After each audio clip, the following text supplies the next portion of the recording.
ശ്രീരാമ രാമ രാമ ശ്രീരാമചന്ദ്ര ജയ ശ്രീരാമ രാമ രാമ ശ്രീരാമഭദ്ര ജയ ശ്രീരാമ രാമ രാമ സീതാഭിരാമ രാമ ശ്രീരാമ രാമ രാമ ലോകാഭിരാമ ജയ ശ്രീരാമ രാമ രാമ രാവണാന്തക രാമ ശ്രീരാമ മമ ഹൃദി രമതാം രാമ രാമ ശ്രീരാഘവാത്മാ രാമ ശ്രീരാമ രമാപതേ ശ്രീരാമ രമണീയ വിഗ്രഹ നമോസ്തുതേ. നാരായണായ നമോ നാരായണായ നമോ നാരായണായ നമോ നാരായണായ നമ.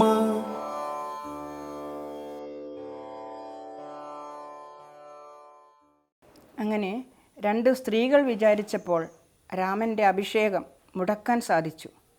പറയാറുണ്ടല്ലോ, പെണ്ണൊരുമ്പെട്ടാൽ ബ്രഹ്മനെ തടുക്കാൻ പറ്റില്ല എന്ന്. കൈകേയിയും മന്ധരയും ചേർന്ന് അയോധ്യാപതിയെ മുട്ടുകുത്തിക്കുകയാണ് ഇവിടെ ചെയ്തത്. ഇവിടെ വളരെ പ്രധാനപ്പെട്ട, രാമായണത്തിലെ തന്നെ പ്രധാനപ്പെട്ട ഒരു ഭാഗം എന്ന് പറയാവുന്ന ഒന്നാണ് ലക്ഷ്മണോപദേശം. രാമൻ ലക്ഷ്മണന് നൽകുന്ന ഉപദേശം. ഏത് സന്ദർഭത്തിൽ എന്ന് ചോദിച്ചാൽ, രാമൻ്റെ അഭിഷേകം മുടങ്ങി എന്ന വാർത്ത അറിഞ്ഞ് സാധാരണ ഒരു മനുഷ്യൻ ആണെങ്കിൽ ലക്ഷ്മണൻ സന്തോഷിക്കുമായിരുന്നു, ആ സ്ഥാനം തനിക്ക് കിട്ടിയാലോ എന്ന് വിചാരിച്ച്. ഇവിടെ ലക്ഷ്മണൻ ആകെ മാറുകയാണ്. ഭ്രാന്തനെ പോലെയാകുന്നു ലക്ഷ്മണൻ. ആര് പിടിച്ചാലും നിൽക്കാതെ ക്രോധാവേശനാകുന്ന ലക്ഷ്മണൻ തൻ്റെ പിതാവിനെ ഒരു ഭ്രാന്തന് സമനായി കാണുന്നു എന്ന് മാത്രമല്ല, അദ്ദേഹത്തെ കാരാഗ്രഹത്തിൽ അടയ്ക്കാനും കൊല്ലാനും വരെ മുതിരുകയാണ് ലക്ഷ്മണൻ. ഈ സന്ദർഭത്തിലാണ് ഒരു മൂത്ത ജ്യേഷ്ഠൻ അനിയനോട് എങ്ങനെ പെരുമാറണം, അനുജന്മാരെ എങ്ങനെയാണ് ഉപദേശിക്കേണ്ടത് എന്ന് ലക്ഷ്മണോപദേശത്തിൽ നാം കാണുന്നത്. സമചിത്തനായി നിന്നുകൊണ്ട് രാമൻ വളരെ സൗമ്യനായിക്കൊണ്ട് ലക്ഷ്മണനോട് ചില കാര്യങ്ങൾ പറയുന്നു. അതാണ് ലക്ഷ്മണോപദേശം. ഇവിടെ ശ്രദ്ധിക്കേണ്ടത്, ആദ്യത്തെ വരിയിൽ തന്നെ 3 സംബോധനകളാണ് ലക്ഷ്മണനോട് നടത്തുന്നത് രാമൻ. വത്സ, സൗമിത്രേ, കുമാര. ഇതിൽ വത്സ, കുമാര എന്നുള്ളത് നമുക്കറിയാം, കുട്ടി, ഉണ്ണി, ജ്യേഷ്ഠൻ അനുജനോടുള്ള വാത്സല്യം. പക്ഷേ സൗമിത്രേ എന്നതുകൊണ്ട് എന്താണ് ഉദ്ദേശിക്കുന്നത്? ഒരുപാട് കാര്യങ്ങൾ അതിൽ ഉദ്ദേശിക്കുന്നുണ്ട്. സുമിത്ര നന്ദനനാണ് ലക്ഷ്മണൻ, സൗമിത്രി. സൗമിത്രേ എന്ന് പറയുമ്പോൾ ശ്രദ്ധിക്കേണ്ടത്, സുമിത്രയുടെ നന്ദനൻ ഇങ്ങനെ ആയിക്കൂടാ.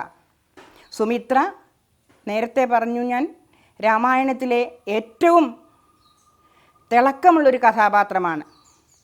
പിന്നിൽ നിന്നുകൊണ്ട്, കർട്ടന് പിന്നിൽ നിന്നുകൊണ്ട് കഥയെ മുന്നോട്ട് നയിക്കുന്ന ഒരു കഥാപാത്രം. ആ സുമിത്രയുടെ, നമുക്കറിയാം, ദശരഥൻ പായസം വീതിച്ചു കൊടുത്തപ്പോൾ സുമിത്രയെ മറന്നതാണ്. മറ്റ് 2 പേരും പകുതി പകുതി പായസം കൊടുത്തതുകൊണ്ടാണ് 2 പുത്രന്മാരെ അവൾക്ക് കിട്ടിയത്. പക്ഷേ യാതൊരു ദേഷ്യമോ സങ്കടമോ ഒന്നും പുറത്തു കാണിക്കാത്ത സുമിത്ര. ആ സുമിത്രയുടെ പുത്രൻ ഇങ്ങനെ ആയിക്കൂടാ, എടുത്തുചാട്ടക്കാരനായിക്കൂടാ. അതാണ് സൗമിത്രേ എന്നതുകൊണ്ട് ഉദ്ദേശിക്കുന്നത്. വത്സ, സൗമിത്രേ, കുമാര, നീ കേൾക്കണം.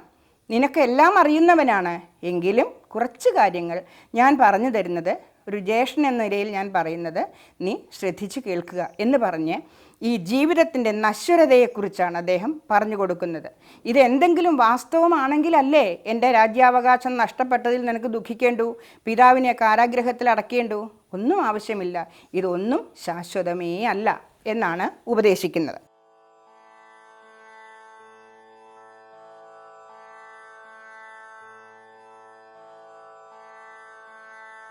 വത്സ സൗമിത്രേ കുമാര നീ കേൾക്കണം മത്സരാദ്യം വെടിഞ്ഞെന്നുടെ വാക്കുകൾ.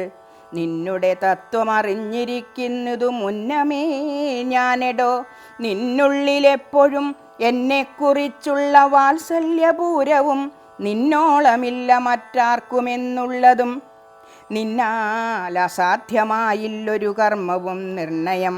എങ്കിലും ഒന്നിതു കേൾക്കണീ, ദൃശ്യമായുള്ളൊരു രാജ്യദേഹാദിയും വിശ്വവും നിശേഷധാന്യധനാദിയും സത്യമെന്നാകിലേ തൽപ്രയാസം തവയുക്തം.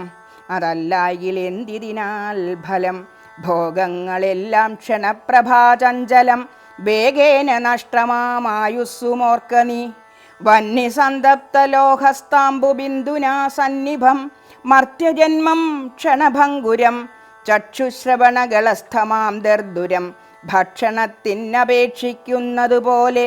കാലാഹിനാ പരിഗ്രസ്തമാം ലോകവും ആലോലചേതസ ഭോഗങ്ങൾ തേടുന്നു. പുത്രമിത്രാർത്ഥ കളത്രാദി സംഗമമെത്രയും അല്പകാലസ്ഥിതമോർക്ക നീ. പാന്ധർ പെരുവഴി അമ്പലം തന്നിലെ താന്തരായി കൂടി വിയോഗം വരും പോലെ. നദ്യാമൊഴുകുന്ന കാഷ്ഠങ്ങൾ പോലെയും എത്രയും ചഞ്ചലമാലയ സംഗമം. ലക്ഷ്മിയും അസ്ഥിരയല്ലോ മനുഷ്യർക്ക്. നിൽക്കുമോ യൗവനവും പുനരധ്രുവം. സ്വപ്നസമാനം കളത്ര സുഖം നൃണാം. അല്പമായുസ്സും നിരൂപിക്ക ലക്ഷ്മണ. രോഗാതിസങ്കുലമായുള്ള സംസാരമാകെ നിരൂപിക്കിൽ സ്വപ്നതുല്യം സഖേ. ദേഹം നിമിത്തമഹം ബുദ്ധി കൈക്കൊണ്ട് മോഹം കലർന്നു ജന്തുക്കൾ നിരൂപിക്കും. ബ്രാഹ്മണോഹം നരേന്ദ്രോഹം ആഢ്യോഹം എന്നാമ്രേഡിതം കലർന്നീടും ദശാന്തരേ. ജന്തുക്കൾ ഭക്ഷിച്ചു കാഷ്ടിച്ചു പോകിലാം. ബന്ധു വെണ്ണീറായി ചമഞ്ഞു പോയിടിലാം. മണ്ണിനു കീഴായി കൃമികളായി പോകിലാം. നന്നല്ല ദേഹം നിമിത്തം മഹാമോഹം. ത്വങ്മാംസരക്താസ്തി വിൺമൂത്രരേതസാം സമ്മേളനം പഞ്ചഭൂതക നിർമ്മിതം. മായാമയമായി പരിണാമിയായോരു കായം വികാരിയായുള്ളൊന്നിതധ്രുവം. ദേഹാഭിമാനം നിമിത്തമായുണ്ടായ മോഹേന ലോകം ദഹിപ്പിപ്പതിന്നു നീ മാനസതാരിൽ നിരൂപിച്ചതും തവ ജ്ഞാനമില്ല എന്നറിയ നീ ലക്ഷ്മണ. ദോഷങ്ങളൊക്കവേ ദേഹാഭിമാനിനാം രോഷേണ വന്നു ഭവിക്കുന്നതോർക്ക നീ. ദേഹോഹമെന്നുള്ള ബുദ്ധി മനുഷ്യർക്കു മോഹമാതാവാം അവിദ്യയാകുന്നതും. ദേഹമല്ലോർക്കിൽ ഞാനായതാത്മാവെന്ന് മോഹൈക ഹന്ത്രിയായുള്ളതു വിദ്യകൾ. സംസാരകാരിണിയായത് അവിദ്യയും സംസാരനാശിനിയായത് വിദ്യയും. ആകയാൽ മോക്ഷാർത്ഥിയാകിൽ വിദ്യാഭ്യാസമേകാന്ത ചേതസാ ചെയ്യുക വേണ്ടുന്നതും. തത്ര കാമക്രോധലോഭമോഹാദികൾ ശത്രുക്കളാകുന്നതെന്നുമറിയ നീ. മുക്തിക്കു വിഘ്നം വരുത്തുവാൻ എത്രയും ശക്തിയുള്ളൊന്നതിൽ ക്രോധമറിയടോ.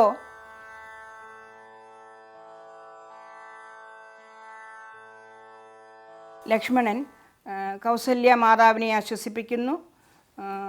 രാമൻ്റെ ഉപദേശം കേട്ട് അദ്ദേഹം പക്വമതിയായി തീരുകയാണ്. എന്നിട്ട് കൗസല്യയെ ആശ്വസിപ്പിച്ചു. അവസാനം സ്വന്തം അമ്മയായ സുമിത്രയോട് വനവാസത്തിന് യാത്രാനുമതി തേടാൻ പോകുന്ന ലക്ഷ്മണൻ. ഇതാണ് രാമായണത്തിലെ ഏറ്റവും പ്രധാനപ്പെട്ട രംഗം എന്ന് തോന്നുന്നു. രാമായണത്തിലെ ഏതാണ് ഏറ്റവും പ്രധാനപ്പെട്ട രംഗം എന്ന് ചോദിച്ചാൽ ഓരോന്ന് വായിക്കുമ്പോഴും അതാണെന്ന് തോന്നും. ഇവിടെ പക്ഷേ സാധാരണ ജനങ്ങൾക്ക് മനസ്സിലാക്കേണ്ട ഒരു പാഠമാണ് ഇവിടെ സുമിത്ര ലക്ഷ്മണനോട് പറയുന്നത്. യാതൊരു മടിയും കൂടാതെ ലക്ഷ്മണനെ, നമുക്കറിയാം വനവാസം നിയോഗിച്ചത് രാമനാണ്.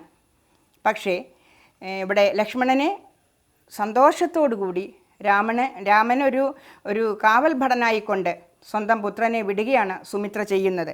അങ്ങനെ പോകുന്ന സമയം യാത്ര പറയാൻ ചെന്ന ലക്ഷ്മണനോട് സുമിത്ര നൽകുന്ന ഉപദേശം, അതാണിതിലെ പരമപ്രധാനമായ വാക്യങ്ങളിൽ ചിലത്. ലക്ഷ്മണവീരൻ സുമിത്രയാമമ്മയെ തൽക്ഷണേ കൗസല്യ കയ്യിൽ സമർപ്പിച്ചു. വന്ദിച്ച നേരം സുമിത്രയും പുത്രനെ നന്ദിച്ചെടുത്തു സമാശ്ലേഷവും ചെയ്തു. നന്നായി അനുഗ്രഹം ചെയ്തു തനയനു പിന്നെയും ഉപദേശവാക്കുമരുൾ ചെയ്താൾ. അഗ്രജൻ തന്നെ പരിചരിച്ച് എപ്പോഴും അഗ്രേ നടന്നുകൊള്ളേണം പിരിയാതെ. രാമനെ നിത്യം ദശരഥനെന്നുള്ളിൽ ആമോദമോടു നിരൂപിച്ചു കൊള്ളണം. എന്നെ ജനകാത്മജയെന്നുറച്ചുകൊൾ, പിന്നെ അയോധ്യയെന്നോർത്തിടവിയെ. മായാവിഹീനം ഈ വണ്ണമുറപ്പിച്ചു പോയാലും എങ്കിൽ സുഖമായി വരികതേ. മാതൃവചനം ശിരസി ധരിച്ചുകൊണ്ടാദരവോട് തൊഴുതു സൗമിത്രിയും തന്നെ ചാപശരാദികൾ കൈക്കൊണ്ട് ചെന്നു രാമാന്തികേ നിന്നു വണങ്ങിനാൾ.